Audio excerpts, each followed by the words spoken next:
The Shadow of Greatness. The Rise of Yang Guang. To understand the legendary yet controversial life of Emperor Yang Guang, later known as Emperor Yang of Sui, we must first step back into the twilight of the northern and southern dynasties period of China, an era riddled with fragmentation, ceaseless wars, and shifting allegiances. By the late 6th century, China was not a united realm, but a divided land, broken between northern nomadic-influenced states and southern dynasties rooted in Han traditions. The yearning for unity was immense, and it was this very longing that would set the stage for the rise of the Sui dynasty, and with it, Yang Guang. Yang Guang was born in 569 CE as the second son of Yang Jian, a powerful general who would later become Emperor Wen of Sui, the founder of the dynasty. His mother, Empress Dugu Qianluo, was a woman of strong will, deep influence, and sharp intellect. From an early age, Yang Guang grew up under her stern moral guidance, developing a balance of refinement and ambition. Unlike his elder brother Yang Yong, who was known for indulgence and a carefree nature, Yang Guang presented himself as disciplined, scholarly, and virtuous. This early image of self-restraint would play a key role in shaping his path to power. The empire his father created was founded upon practical governance and Confucian morality. Emperor Wen was strict, frugal, and hard-working, a ruler who revived central authority after centuries of chaos. In this environment, Yang Guang carefully crafted his reputation. He immersed himself in literature, calligraphy, and statecraft, appearing as the ideal Confucian prince. Historians later noted his ability to mask his inner desires with a facade of dutiful service, a skill that would prove decisive in the bitter struggle for succession. As a young man, Yang Guang distinguished himself militarily. He was appointed to lead campaigns against the southern Chen dynasty, China's last remnant of division.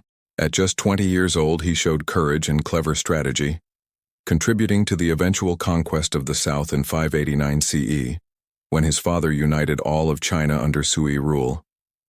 This monumental achievement, the reunification of China after nearly 4 centuries of fragmentation, was a defining moment not just for the dynasty, but for Yang Guang personally.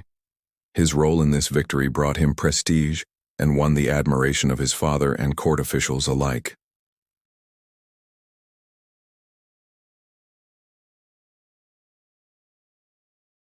Yang Yong's character, indulgent in pleasure and lacking discipline, stood in opposition to Yang Guang's carefully cultivated image of filial piety, diligence, and self-control. Their mother, Empress Dugu, grew disillusioned with Yang Yong and increasingly favored Yang Guang, who cleverly played into her sense of morality. Behind the curtain, he was ambitious and calculating, but in public, he remained the picture of Confucian virtue. Thus began the subtle, yet deadly rivalry for the succession. Yang Guang maneuvered with remarkable political skill, winning allies at court, presenting himself as loyal, and exploiting his brother's weaknesses. Over time, he gained the trust of his father as well, positioning himself as the more capable heir. The stage was set for one of the most fateful successions in Chinese imperial history. By the close of this chapter in his life, Yang Guang had risen from the shadows of his father's court into the limelight as a strong candidate for the throne. He had proven his ability on the battlefield, charmed his mother, and outshone his brother in discipline and intellect.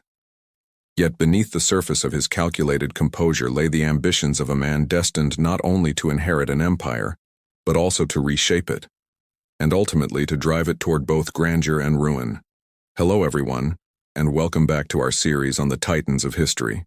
Today we're diving into a story of ambition, deception, and a silent coup that changed the course of an empire.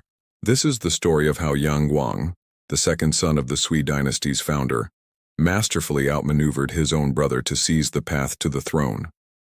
Following the unification of China, the Sui imperial family appeared strong, but a fierce rivalry was brewing between two brothers, the crown prince, Yang Yong, and his younger brother Yang Guang.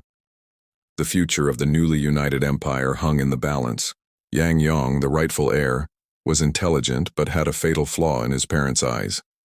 He loved luxury, His lavish lifestyle, filled with music and women, clashed with the frugal and strict values of his father, Emperor Wen, and especially his mother, Empress Dugu. The empress was a powerful and formidable woman who despised infidelity and indulgence, and she saw both in her eldest son. In stark contrast, Yang Guang played the part of the perfect son. He presented himself as a model of Confucian virtue, frugal, disciplined, and deeply devoted to his parents. He was particularly attentive to his mother, Empress Dugu. While his brother openly flaunted his concubines, Yang Guang masterfully concealed his own desires, creating the illusion of a man completely loyal to his wife. This clever act won him his mother's unwavering support. He was a master of public relations, carefully crafting an image of perfection while secretly plotting his ascent. Behind the scenes, Yang Guang was anything but idle. He cultivated powerful allies at court, subtly spreading stories of his brother's irresponsibility while polishing his own glowing reputation. It was a slow, patient game of political chess. He waited for the perfect moment to strike. That moment came when Empress Dugu, disgusted by Yang Yong's behavior, began pressuring her husband to reconsider the succession. She argued that the empire needed a morally upright ruler, not an indulgent one. Emperor Wen, though initially hesitant, couldn't ignore the stark contrast between his two sons or the powerful influence of his wife.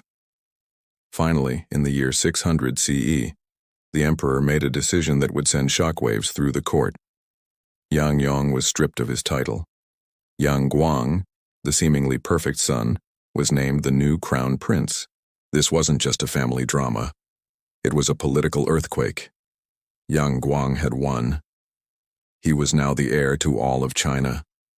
But this victory was also a turning point. The mask of the dutiful son began to slip, revealing the ambitious, ruthless, and glory-hungry man beneath.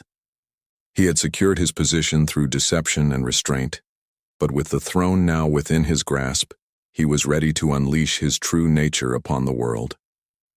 The stage was set for one of the most magnificent and tragic reigns in Chinese history. Thanks for watching. If you found this story of court intrigue as fascinating as I do, make sure to hit that like button and subscribe for more deep dives into history's most compelling figures. See you in the next video. The year is 604 CE. China is in shock. The great Emperor Wen of Sui, who unified the nation after centuries of division, is dead. His death is sudden, mysterious, and shrouded in suspicion. Did his son, Crown Prince Yang Guang, have a hand in it?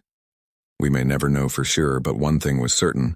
Yang Guang was now Emperor Yang, and his reign would be unlike any other. Where his father was frugal and cautious, Emperor Yang was bold, ambitious, and hungry for a legacy that would echo through eternity. His first move? A project so colossal it would redefine China, the Grand Canal. Imagine a waterway stretching over 1,000 miles, connecting the fertile south to the political heart of the north.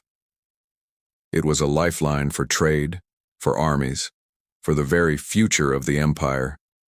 But this marvel came at a staggering human cost. Millions of peasants were forced into labor, many perishing from exhaustion and famine. But Emperor Yang's ambition didn't stop there.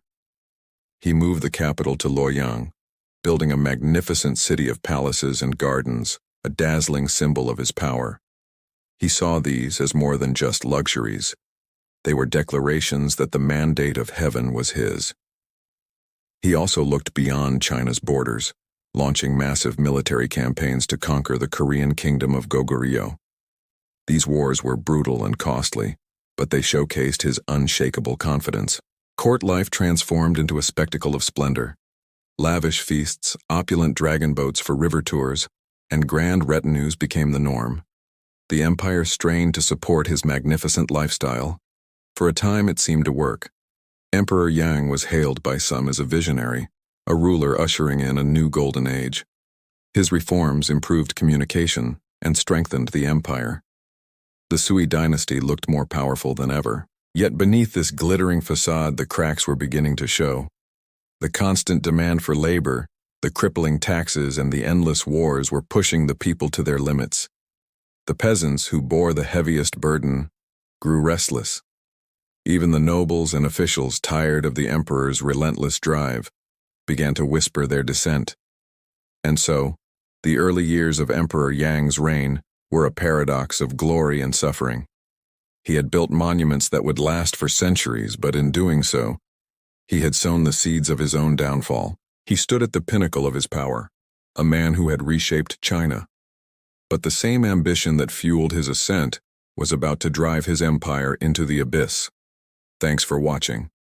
If you found this story fascinating, don't forget to like, subscribe, and hit that notification bell so you don't miss our next chapter on the fall of the Sui dynasty. See you next time.